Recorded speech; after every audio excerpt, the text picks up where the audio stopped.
यदनुभावाद्येडमूकोऽपि वाग्मे जडमतिरपि जन्तुर्जायते प्राज्ञमौलिः सकलवचनचेतो देवता भारती सा मम वचसि निधत्तां सन्निधिं मानसे च मिथ्या सिद्धान्तदुद्ध्वान्तविध्वंसन विचक्षणः जयति साक्ष्यतरनिर्भासतां नो हृदम्बरे अर्थिकल्पितकल्पोऽयं प्रत्यर्थिगजकेसरी व्यासतीर्थगुरुर्भूयादस्मदिष्टार्थसिद्धये पूज्याय राघवेन्द्राय सत्यधर्मरताय च भजतां कल्पवृक्षाय नमतां कामधेनवे तपस्वाध्याय शुश्रूषा कृष्णपूजारतं मुनिम् विश्वेशमिष्टदं वन्दे परिव्राट् चक्रवर्तिनं श्रीगुरुभ्यो नमः हरिः ओम्।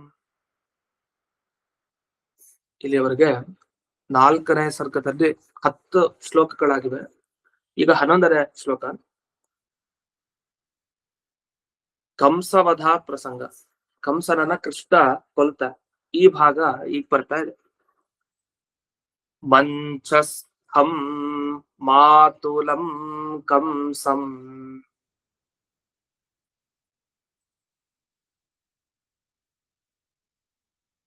ಮೂರ್ಧ್ನೆ ಸಂಗ್ರಹ್ಯ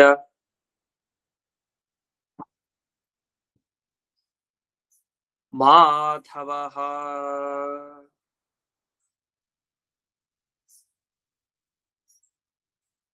ನಿಪಾತ್ಯ ನಿಷ್ಪಿಪೇಶೋಚ್ಚೈಃ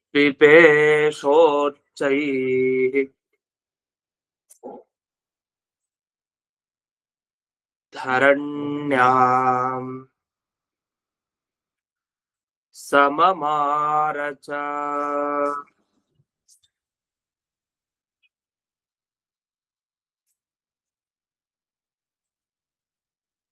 ಕಂಸನನ್ನ ಕೊಂದಿದ್ ಹೇಗೆ?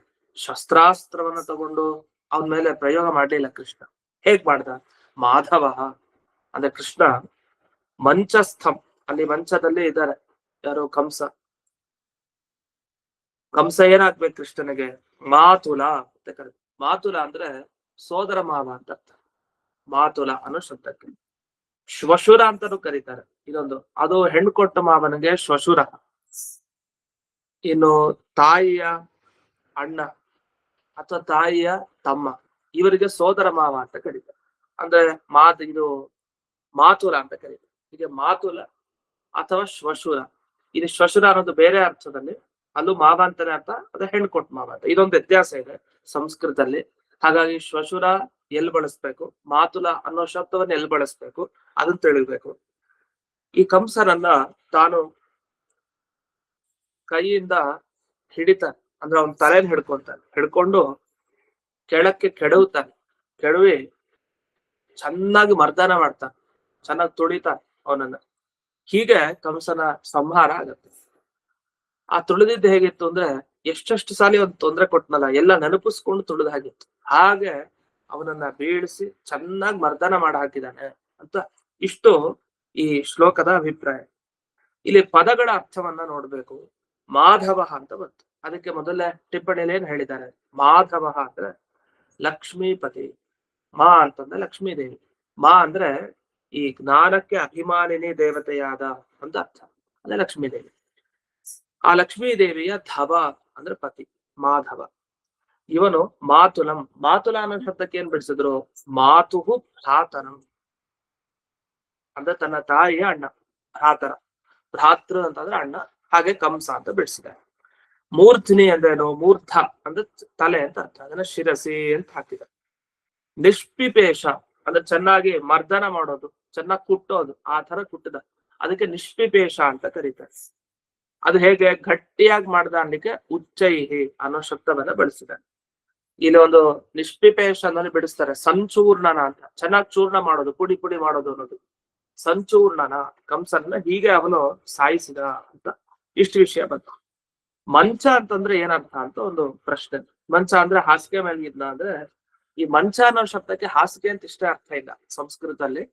ಅದು ಸಿಂಹಾಸನದ ಮೇಲೆ ಕೂತ್ರು ಕೂಡ ಅದು ಮಂಚ ಅಂತಾನೆ ಕರೀತಾರೆ. ಒಂದು ರೀತಿಯ ಆಸನ ಅಷ್ಟೇ. ಅದು ಯಾವ ತರ ಆಗ್ಬೋದು, ಅದಕ್ಕೆಲ್ಲ ಮಂಚ ಅಂತಾರೆ ಈ ಸಂಸ್ಕೃತದಲ್ಲಿ ಕರೀತಾರೆ. ಇನ್ನು ತಲೆಯನ್ನು ಹಿಡ್ಕೊಂಡ ಅಂತ, ಅದನ್ನ ಶಿರಸಿ ಗೃಹ್ಯ ಅಂತ ಹೇಳ್ತಾರೆ.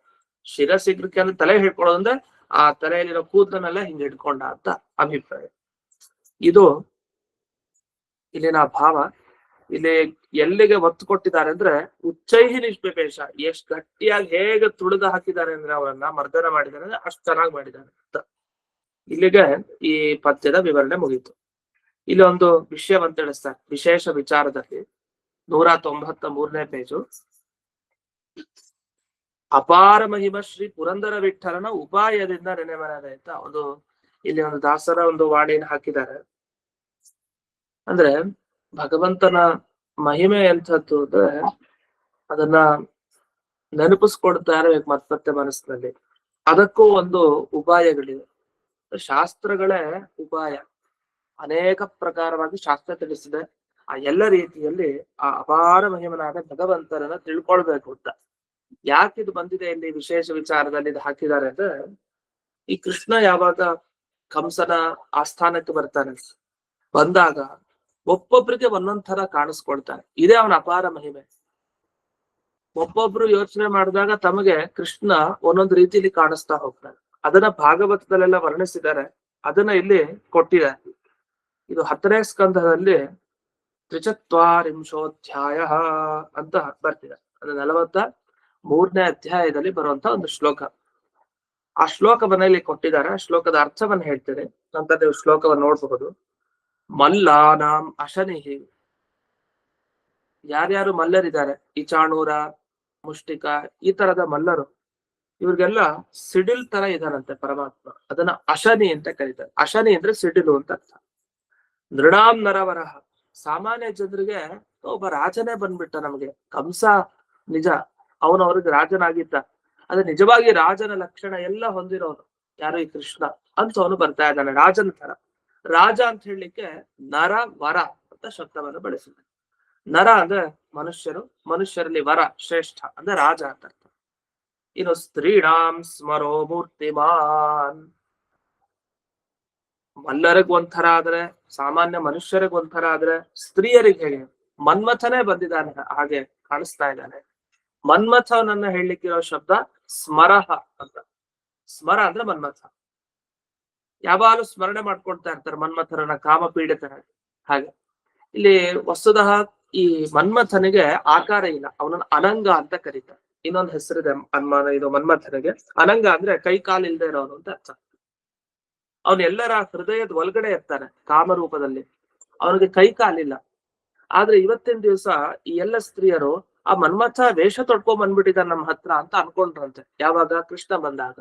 ಇದನ್ನ ಸ್ತ್ರೀಣಾಂ ಸ್ಮರಹ ಮೂರ್ತಿಮಾನ್ ಅಂತ, ಮೂರ್ತಿಮಾನ್ ಅಂತ ಹಾಕಿದೆ. ಇನ್ನು ಗೋಪರಿಗೆಲ್ಲ ಹೇಗೆ ಸ್ವಜನ ಹೇ ನಮ್ಮೋನ್ ಬಂದ ಅಂತ ಅವರಿಗೆ ಭಾವನೆ ಬರ್ತಾ ಇದೆ. ಅಸತಾಂ ಕ್ಷಿತಿಭೃತಾಂ ಶಾಸ್ತ್ರ, ಕೆಟ್ಟವ್ರಿಗೆಲ್ಲ ಏನ್ ಅನ್ನಿಸ್ತಾ ಇದೆ ಅಂದ್ರೆ ವಜ್ರಾಯುಧ ಹೊತ್ಕೊಂಡಿರೋ ಇಂದ್ರದೇವರು ಬಂದ್ಬಿಟ್ರಲ್ಲ ಅಂತ ಅನಿಸ್ತಾ ಇದೆ ಅಂತ. ಇನ್ನು ಸ್ವಪಿತ್ರೋ ಶಿಶು, ಇನ್ನು ಅಲ್ಲಿ ತಂದೆ ತಾಯಿ ಇದ್ದಾರೆ. ಆ ತಂದೆ ತಾಯಿಗೆ ಹೇಗ್ ಕಾಣಿಸ್ತಾ ಇದ್ದಾನೆ ಕೃಷ್ಣ, ಮಗು ಅಂತಾನೆ ಕಾಣಿಸ್ತಾ ಇದ್ದಾನೆ. ಅವ್ರಿಗೆ ಯಾವ್ದೇ ಇವನು ಸಿಡಿಲ ತರನೋ ಅಥವಾ ಮನ್ಮಥನ ತರಹನೋ ರಾಜನ್ ತರನೋ ಏನು ಕಾಣ್ತಾ ಇಲ್ಲ. ತಂದೆ ತಾಯಿಗಳಿಗೆ ಮಕ್ಕಳು ಎಷ್ಟು ವಯಸ್ಸವರಾದ್ರು ತನ್ ಮಗು ಅಂತ ಭಾವನೆ ಇರತ್ತಲ್ಲ, ಆ ತರ ಹಾಗೆಯೇ ನೋಡ್ತಾ ಇದ್ದಾರೆ ತನ್ನ ತಂದೆ ತಾಯಿ. ಮೃತ್ಯುರ್ ಭೋಜಪತೆ, ಇನ್ನು ಕಂಸನಿಗೆ ಹೇಗೆ, ಭೋಜಪತಿ ಅಂದ್ರೆ ಕಂಸನಿಗೆ ಹೇಗ್ ಕಾಣ್ತಾ ಇದ್ದಾರೆ ಅಂತಂದ್ರೆ ಮೃತ್ಯುವೇ ನನ್ನ ಹತ್ರ ಬರ್ತಾ ಇದೆ ಅಂತ ಕೃಷ್ಣನನ್ನು ನೋಡಿದಾಗ ಅವರಿಗನ್ಸಿದೆ. ಇನ್ನು ಯೋಗಿಗಳಿಗೆ ಹೇಗ್ ಕಾಣ್ತಾ ಇದ್ದಾರೆ ಅಂತ ಮುಂದೆ, ಯೋಗಿಗಳಿಗೆಲ್ಲ ಸಾಕ್ಷಾತ್ ಆ ಪರತತ್ವರೇ ಬಂದಿದೆ ಈ ರೂಪದಲ್ಲಿ ಅಂತ ಕಾಣ್ತಾ ಇದೆ. ವೃಷ್ಣೀರಾಮ್ ಪತಿ ಸದೈವ, ಇನ್ನು ವೃಷ್ಣಿಗಳು ಅಂದ್ರೆ ಅವನ ವಂಶದವರು ಯಾರಿದ್ದಾರೆ, ಆ ವಂಶದವರಿಗೆಲ್ಲ ಸಾಕ್ಷಾತ್ ಸ್ವಾಮಿ ದೇವತೆನೇ ಬಂದಿದ್ದಾರೆ ಅಂತ ಅನ್ನಿಸ್ತಾ ಇದೆ. ಹೀಗೆ ಆ ಕೃಷ್ಣ ತಾನು ಈ ರಂಗಸ್ಥಳಕ್ಕೆ ಬಂದಾಗ, ಅಂದ್ರೆ ಈಗ ಕಂಸನ ಆಸ್ಥಾನದಲ್ಲಿ ಅವನು ಯಾವಾಗ ಯುದ್ಧ ಮಾಡ್ಲಿಕ್ಕೆ ಅಂತ ಬರ್ತಾ ಇದ್ದಾನೆ, ಅಂತ ಸಂದರ್ಭದಲ್ಲಿ ಒಬ್ಬೊಬ್ಬರಿಗೆ ಒಂದೊಂದು ರೀತಿ ಆ ಕೃಷ್ಣ ಪರಮಾತ್ಮ ತಾನು ದರ್ಶನವನ್ನ ಕೊಟ್ಟಿದ್ದಾನೆ. ಅದಕ್ಕೆ ಅಪಾರ ಮಹಿಮಾ ಅಂತ ಹೇಳಿದ್ರು. ಮಹಿಮೆನೇ ಅಪಾರ. ಬರ್ತಾ ಇರೋದು ಒಂದೇ ವೇಷದಲ್ಲಿ, ಒಂದೇ ದೇಹದಲ್ಲೇ, ಕೃಷ್ಣನ ದೇಹದಲ್ಲೇ ಪ್ರಕಟ ಆಗಿರೋದು. ಆದ್ರೆ ಉಪಾಯದಿಂದ ನೆನೆ ಮನವೇ ಅಂತ ಅದಕ್ಕೆ ಇಲ್ಲಿ ಹಾಕಿರೋದು. ಈ ರೀತಿ ವಿಶೇಷ ವಿಚಾರವನ್ನ ಇಲ್ಲಿ ಕೊಟ್ಟಿದ್ದಾರೆ. ಇದನ್ನ ಇಲ್ಲಿ ನೆನಪಿಸ್ಕೊಳ್ಬೇಕು. 10ನೇ ಸ್ಕಂಧದ 43ನೇ ಅಧ್ಯಾಯದಲ್ಲಿ ಬರುವಂತ ಭಾಗ. ಅಂದ್ರೆ ಈ ಮಣಿಮಂಜರಿಯ ಅಧ್ಯಯನ ಮಾಡ್ಬೇಕಾದ್ರೆ ಅಲ್ಲಲ್ಲಿನ ಭಾಗವತದ ಪದ್ಯಗಳನ್ನ ಎಲ್ಲೆಲ್ಲಿ ಸೂಕ್ತನೋ ಎಲ್ಲೆಲ್ಲಿ ಜೋಡಿಸ್ಕೊಳ್ಬೋದು ಅಂತಂತ ಕಡೆ ನೋಡ್ಕೊಂಡು ಓದ್ಕೊಳ್ಬೇಕು. ಆ ನಿಟ್ಟಿನಲ್ಲಿ ಇದೆಲ್ಲ ಬಂದಿದೆ. ಮುಂದಕ್ಕೆ ಹೋಗೋಣ. 12ನೇ ಶ್ಲೋಕ. ತದ್ಬಲಂ ಸಕಲಂ ಹತ್ವಾ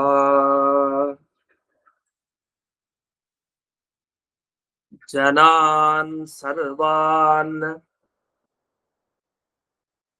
ಅನಂದಯತ ವಿಮುಚ್ಯ ನಿಗಡಾಧೀಶಃ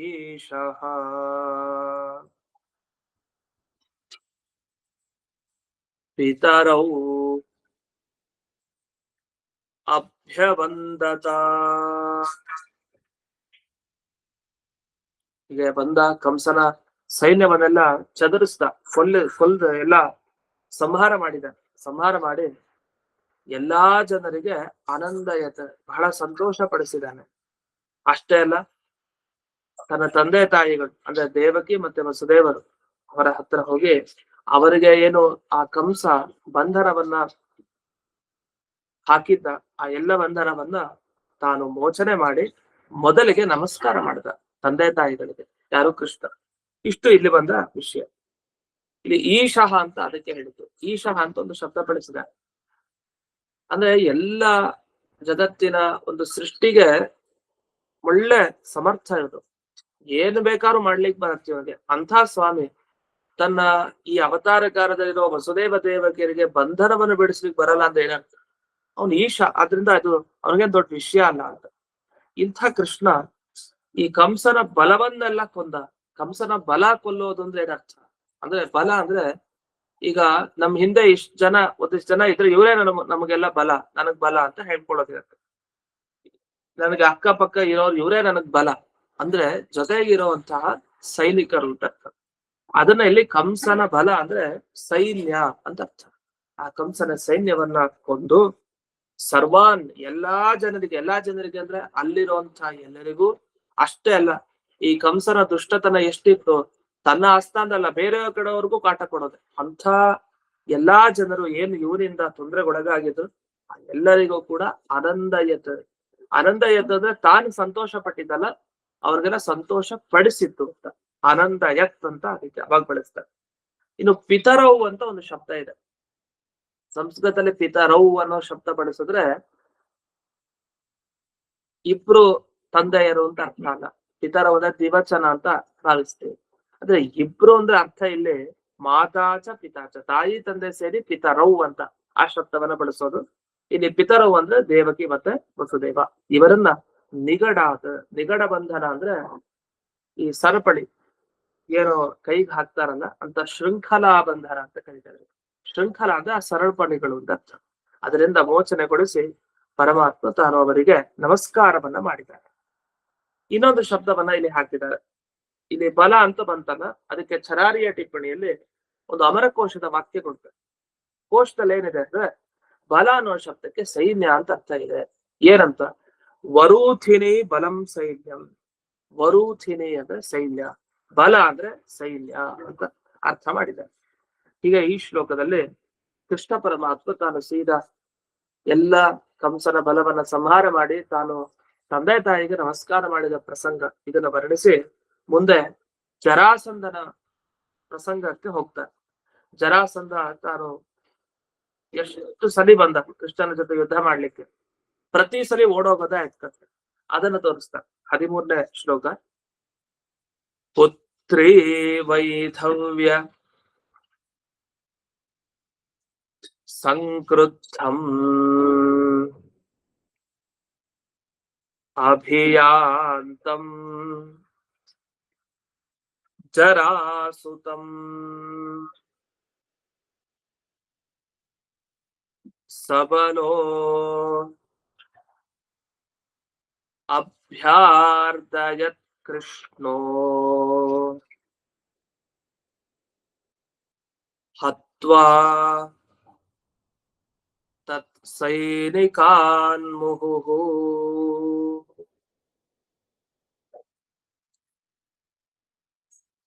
ಸಬಲಃ ಕೃಷ್ಣ, ಬಲದ ಜೊತೆಗೆ ಇದ್ದಾನೆ ಕೃಷ್ಣ ಅಂದ್ರೆ ಬಲರಾಮನ ಜೊತೆಗಿದ್ದಾನೆ ಅಂತ ಅರ್ಥ. ಕೃಷ್ಣ ಯಾವಾಗ ಈ ಕಂಸರನ್ನ ಕೊಂದಾಗ ಈ ಕಂಸರ ಹೆಂಡತಿಯರು ಅಸ್ಥಿ ಮತ್ತೆ ಪ್ರಾಸ್ತಿ ಅಂತ ಅವರ ಹೆಸರು, ಇಬ್ರು ಹೆಂಡತಿರವ್ರಿಗೆ. ಈ ಅಸ್ಥಿ ಪ್ರಾಸ್ತಿಯರು ಬೇರೆ ಯಾರು ಅಲ್ಲ, ಜರಾಸಂಧನ ಮಕ್ಕಳು. ಹಾಗಾಗಿ ಜರಾಸಂಧ ತಾನು ತನ್ನ ಹೆಣ್ಣು ಮಕ್ಕಳೇನು ಇಬ್ರಿದ್ರು ಇವ್ರಿಗೆ ವೈಧವ್ಯ ಬರೋ ಹಾಗೆ ಮಾಡಿದ್ ಯಾರು? ಇದೇ ಕೃಷ್ಣ. ಗಂಡನನ್ನ ಕಳ್ಕೊಂಡ್ರು ಇಬ್ರು ಕೂಡ, ಅದಕ್ಕೆ ಕಾರಣ ಈ ಕೃಷ್ಣ. ಹಾಗಾಗಿ ಕೋಪ ಜಾಸ್ತಿ ಬಂದಿದೆ. ಬಂದು ಸೀದಾ ಯುದ್ಧಕ್ಕೆ ಅಂತ ಬಂದ. ಎಷ್ಟೋ ಬಾರಿ ಜರಾಸಂಧನ ಸೈನಿಕರನ್ನೆಲ್ಲ ಕೃಷ್ಣ ಸಂಹಾರ ಮಾಡಿ ಓಡಿಸ್ತಾ ಇದ್ದ. ಈ ವಿಷಯ ಇಲ್ಲಿ ಬಂದಿದೆ. ಇದನ್ನ ಇಲ್ಲಿ ಬಿಡಿಸ್ತಾರೆ ವ್ಯಾಖ್ಯಾನದಲ್ಲಿ. ಬಲ ಅನ್ನೋ ಶಬ್ದಕ್ಕೆ ಬಲರಾಮ ಅಂತ ಅರ್ಥ ಅಂತ ಬಿಡಿಸಿದ್ದಾರೆ ಮೊದಲನೇ ವ್ಯಾಖ್ಯಾನದಲ್ಲಿ. ಮುಂದಕ್ಕೆ ಪುತ್ರ್ಯೋಹೋ, ಇಬ್ಬರು ಮಕ್ಕಳು ಅಂತ. ಬರೀ ಪುತ್ರಿ ವೈಧವ್ಯ ಅಂದ್ರೆ ಒಬ್ಬಳೇ ಮಗಳು ಅಂತ ಅರ್ಥ ಅಲ್ಲ, ಇಬ್ಬರು ಹೆಣ್ಣು ಮಕ್ಕಳ ಈ ವೈಧವ್ಯ ಯಾರು? ಅಸ್ಥಿ ಮತ್ತೆ ಪ್ರಾಸ್ತಿ, ಇವರು ಕಂಸನ ಹೆಂಡತಿಯರು. ಇಲ್ಲಿ ವೈಧವ್ಯ ಬಂತು ಅಂದ್ರೆ ಅರ್ಥ ಮರಣ ಆಯ್ತು ಕಂಸ. ಯಾವಾಗ ಕಂಸ ಸತ್ತ ಆಗ ಗಂಡನ ವಿಯೋಗ ಇವ್ರಿಗಾಯ್ತು ಅಂದ್ರೆ ವೈಧವ್ಯ ಬಂತು ಅಂತ ಅರ್ಥ. ಅದಕ್ಕೆ ಮಾಧವ ಅಂದ್ರೆ ಏನರ್ಥ? ಲಕ್ಷ್ಮಿ ಜೊತೆಗಿರೋರು. ಇದು ವಿಧವ, ಧವ ಅಂದ್ರೆ ಗಂಡ, ಗಂಡ ರಹಿತನಾದ್ರೆ ವಿಧವ, ವೈಧವ್ಯ ಅಂತ ಶಬ್ದವನ್ನ ಬಳಸ್ತಾರೆ. ಜರಾಸಂಧರನ್ನ ಅನೇಕ ಬಾರಿ ತಾನು ಯಾವ ಯಾವ ಸೈನಿಕರನ್ನ ಕರ್ಕೊಂಡ್ ಬಂದ, ಎಲ್ಲರನ್ನ ಸಂಹಾರ ಮಾಡ್ದ, ಓಡಿಸ್ದ. ಇಷ್ಟು ಬಂತು.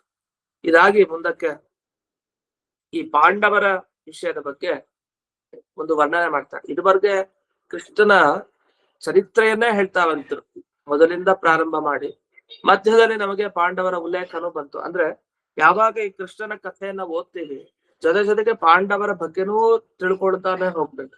ಅದು ಮಹಾಭಾರತದಲ್ಲಿ ಹಾಗೆ ರಚನೆ ಆಗಿದೆ. ಈಗ ಮಹಾಭಾರತ ಅಪ್ಪರಣೆಯ ಗ್ರಂಥ ತೆಗೆದ್ರೆ ನಿಮ್ಗೆ ವೇದವ್ಯಾಸರ ಘಟನೆಯನ್ನು ಪ್ರಾರಂಭ ಮಾಡ್ತಾರೆ. ಮಾಡಿ ಎಲ್ಲ ವಿಚಿತ್ರ ವೀರ್ಯ ಇವರೆಲ್ಲ ಪ್ರಾರಂಭ ಮಾಡಿ ಪಾಂಡು, ಧೃತರಾಷ್ಟ್ರ ಎಲ್ಲರ ಬಗ್ಗೆ ಹೇಳ್ತಾ ಬರ್ತಾರೆ. ಹೇಳ್ತಾ ಮಧ್ಯದಲ್ಲಿ ಕೃಷ್ಣ ಜೊತೆಗೆ ಪಾಂಡವರು, ಅಂದ್ರೆ ಆ ಎರಡೂ ಪ್ರಸಂಗ ಹೆಣದಿದ್ದಾರೆ. ಯಾವ ಟೈಮ್ ನಲ್ಲಿ ಏನಾಯ್ತು, ಕೃಷ್ಣ ಯಾವಾಗ ಮಾಡ್ದ ಆ ಪಾಂಡವರದ್ದು ಏನಾಯ್ತದೆ, ಆ ಕೌರವರ ಏನ್ ಮಾಡ್ತಾರೆ, ಹೀಗೆ ಇದೇ ಪ್ರಸಂಗವನ್ನ ಜೊತೆಗೂಡ್ಕೊಂಡು ಓದ್ತಾ ಹೋಗ್ಬೇಕು. ಆ ರೀತಿಯಲ್ಲಿ ಈ ಪಾಂಡವರ ಬಗ್ಗೆ ಈಗ ತಿಳಿಸ್ತಾರೆ.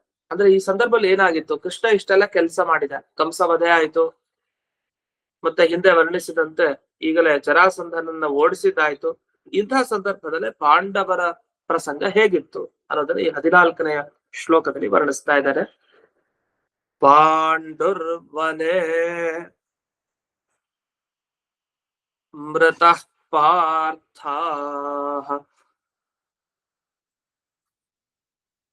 ಆನೇತಾ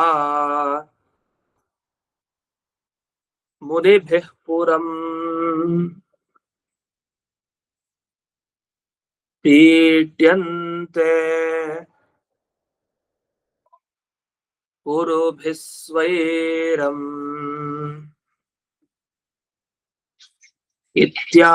ಇತ್ಯಾಶ್ರಾವಿ ಮಧುದ್ವಿಷಾ. ಇಷ್ಟೊತ್ತಿಗೆ ಪಾಂಡುರಾಜ ತಾನು ಸತ್ತೋಗಿದ್ದಾನೆ, ಮೃತಃ ಅಂತ ಹೇಳ್ತಾರೆ ಹೇಳಿ ಕಾಡ್ನಲ್ಲಿ. ಆಗ ಎಲ್ಲಾ ಪಾರ್ಥರು ಅಂದ್ರೆ ಕುಂತಿಯ ಮಕ್ಕಳು ಪ್ರತಿಯೊಬ್ರು ತಾವು ಋಷಿಗಳ ಜೊತೆಗೆ ಹಸ್ತಿನಾಪುರಕ್ಕೆ ಪುರಂ ಪ್ರತಿ ಆನೀತ ಎಲ್ಲ ಹಸ್ತಿನಾವತಿಗೆ ಕರ್ಕೊಂಡು ಬಂದ್ಬಿಟ್ಟಿದ್ದಾರೆ. ಆಗ ದುರ್ಯೋಧನಾದಿಗಳು ಅವರಿಗೆ ಯಥೇಚ್ಛವಾಗಿ ತೊಂದರೆ ಕೊಡ್ತಾ ಇದ್ದಾರೆ. ಈ ವಿಷಯ ಕೃಷ್ಣನ ಕಿವಿಗ್ ಬಿತ್ತು ಅಂತ, ಅಂದ್ರೆ ಹೀಗೆಲ್ಲ ಆಗಿದೆ ಅಂತ ಈ ಸಂದರ್ಭದಲ್ಲಿ ಕೃಷ್ಣನ ಕಿವಿಗ್ ಬಿತ್ತಿದೆ. ಈ ವಿಷಯವನ್ನ ಹೇಳಿದ್ದಾರೆ. ಪಾಂಡು ಅಂತಂದ್ರೆ ಯಾರು, ಅದರ ಪರಿಚಯವನ್ನ ಟಿಪ್ಪಣಿಲಿ ಮಾಡ್ತಾರೆ. ನಮ್ಗೆ ಗೊತ್ತಿದೆ, ಆದ್ರೆ ವ್ಯಾಖ್ಯಾನಕಾರರು ಬರೀತಾ ಒಂದು ಗ್ರಂಥಕ್ಕೆ ಒಂದು ಶಬ್ದ ಬಂದಾಗ ಹೇಗ್ ಮಾಡ್ಬೇಕು ಅದರ ಪರಿಚಯವನ್ನ ಅನ್ನೋದನ್ನ ತಿಳಿಸ್ತಾರೆ. ಪಾಂಡು ಅಂದ್ರೆ ತನ್ನಾಮಕ ಚಕ್ರವರ್ತಿ, ತನ್ನಾಮಕಃ ಚಕ್ರವರ್ತಿ. ಪಾಂಡುವಿನ ಹೆಸರನ್ನ ಒಬ್ಬ ಚಕ್ರವರ್ತಿ ಅಂತ ಅರ್ಥ. ಇವನು ಸತ್ತಾಗ ಪಾರ್ಥ ಅಂದ್ರೆ ಪೃಥೆಯ ಮಕ್ಕಳು, ಅಂದ್ರೆ ಕುಂತಿದೇವಿಯ ಮಕ್ಕಳು ಅಂತ ಅರ್ಥ. ಇವರು ಹಸ್ತಿನಾವತಿಯನ್ನ ಕುರಿತು ತಾವು ಈ ಮುನಿಗಳ ಜೊತೆಗೆಲ್ಲ ಬಂದಿದ್ದಾರೆ. ಆಗ ಸ್ವೇಚ್ಛಾಚಾರದಿಂದ ಎಲ್ಲ ಪೀಡಿಸ್ತಾ ಇದ್ದಾರೆ. ಈ ರೀತಿ ಮಧುದ್ವಿಷ ಅಂದ್ರೆ ಮಧು ಅನ್ನೋ ದೈತ್ಯನನ್ನ ಅಸುರನನ್ನ ಕೊಂದವನು ಯಾರೋ ಅವರು ಮಧುದ್ವಿಟ್ ಅಂದ್ರೆ ಮಧುಸೂದನ ಅಂತ ಕರಿತೀವಲ್ಲ, ಅಂಥ ಪರಮಾತ್ಮ ಕೃಷ್ಣ ತಾನು ಆಶ್ರಾವಿ ಕಿವಿಗೆ ಈ ವಿಷಯ ಬಿತ್ತು. ದುರ್ಯೋಧನಾದಿಗಳೆಲ್ಲ ಸೇರಿ ಪಾಂಡವರಿಗೆ ತೊಂದರೆ ಕೊಡ್ತಾ ಇದ್ದಾರೆ ಅಂತ ಈ ಸುದ್ದಿ ಬರ್ತಿದಂಗೆ ಕೃಷ್ಣ ಏನ್ ಮಾಡ್ತಾ ಹಾಗಾದ್ರೆ ಮುಂದಕ್ಕೆ ಅನ್ನೋ ವರ್ಣನೆ ಇದೆ. ಅದರ ಮೊದಲಿಗೆ ಈ ಪಾಂಡವರಿಗೆ ಹೇಗ್ ತೊಂದರೆ ಕೊಟ್ರು ಅವರು ಅನ್ನೋದು ನಮಗೆ ಗೊತ್ತಾಗಲ್ಲ. ಅದಕ್ಕೆ ನಾವೆಲ್ಲ ನೋಡ್ಬೇಕು, ಭೀಮಸೇನರಿಗೆ ಏನ್ ತೊಂದರೆ ಕೊಟ್ರು, ಬೇರೆಯವ್ರಿಗೆ ಏನೇನ್ ತೊಂದರೆ. ಅದರಲ್ಲಿ ಈ ಛಲಾರಿಯ ಟಿಪ್ಪಣಿಯಲ್ಲಿ ಹಾಕ್ತಾರೆ, ಸೇರಿಸ್ಕೊಳ್ಳಿ ಹೇಗೆ ಕೊಟ್ಟರು ತೊಂದರೆಯನ್ನ ಅಂದ್ರೆ ವಿಷಪ್ರಯೋಗಾದಿನ, ವಿಷಪ್ರಯೋಗ ಮಾಡಿಸೋದು, ಈ ರೀತಿ ಅನೇಕ ತರ ತೊಂದರೆ ಕೊಟ್ಟಿದ್ದಾರೆ ಅಂತ ಅರ್ಥ. ಇನ್ನು ಕೃಷ್ಣ ಆಗ ಎಲ್ಲಿದ್ದ? ಮಥುರಾ ಪಟ್ಟಣದಲ್ಲಿ ಇದ್ದಾರೆ. ಅಂತ ಸಂದರ್ಭದಲ್ಲಿ ಹೀಗೆಲ್ಲ ಹೇಳಿದ್ದಾರೆ. ಅಷ್ಟೇ ಅಲ್ಲ, ಇನ್ ಮುಂದಕ್ಕೆ ಒಂದು ಮಾತನ್ನು ಹೇಳ್ತಾರೆ, ತಸ್ಯಾಮಿತಂ ಬಲಂ ಉದ್ವೀಕ್ಷ್ಯ ಅಂತ ಹೇಳಿ ಮಹಾಭಾರತ ತಾತ್ಪರ್ಯದ ಒಂದು ವಿಶೇಷ ವಿಚಾರವನ್ನ ಇಲ್ಲಿ ಕೊಟ್ಟಿದ್ದಾರೆ. ಇನ್ನು ಅನೇಕ ವಿಷಯಗಳು ಇದರಲ್ಲಿ ಇದೆ.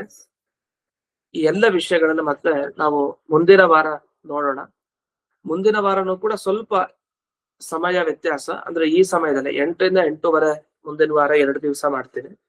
ಅದಾದ್ಮೇಲೆ ಯಥಾ ಪ್ರಕಾರ 8:30 ಇಂದ 9 ಗಂಟೆ 9:15 ಏನಿದೆಯಲ್ಲ ಆ ಸಮಯದಲ್ಲಿ ಮಾಡ್ತೀನಿ. ಮುಂದಿನ ವಾರನೂ ಕೂಡ 2 ದಿವಸಗಳು ಈ 8 ರಿಂದ 8:30 ಪಾಠ ಮಾಡ್ತೀನಿ ಅಂತ ತಿಳಿಸ್ತಾ ಇವತ್ತಿನ ಪಾಠವನ್ನ ಅಸ್ಮದ್ ಗುರುವಂತರ್ಗತ ವ್ಯಾಸತೀರ್ಥ ಗುರುವಂತರ್ಗತ ಭಾರತೀಯ ರಮಣ ಮುಖ್ಯ ಪ್ರಾಣಾಂತರ್ಗತ ಶ್ರೀಮನ್ಮೂಲ ಗೋಪಾಲಕೃಷ್ಣನಿಗೆ ಅರ್ಪಣೆಯನ್ನು ಮಾಡ್ತೇನೆ. ಶ್ರೀಕೃಷ್ಣ ನಮಸ್ಕಾರ. ನಮಸ್ಕಾರ.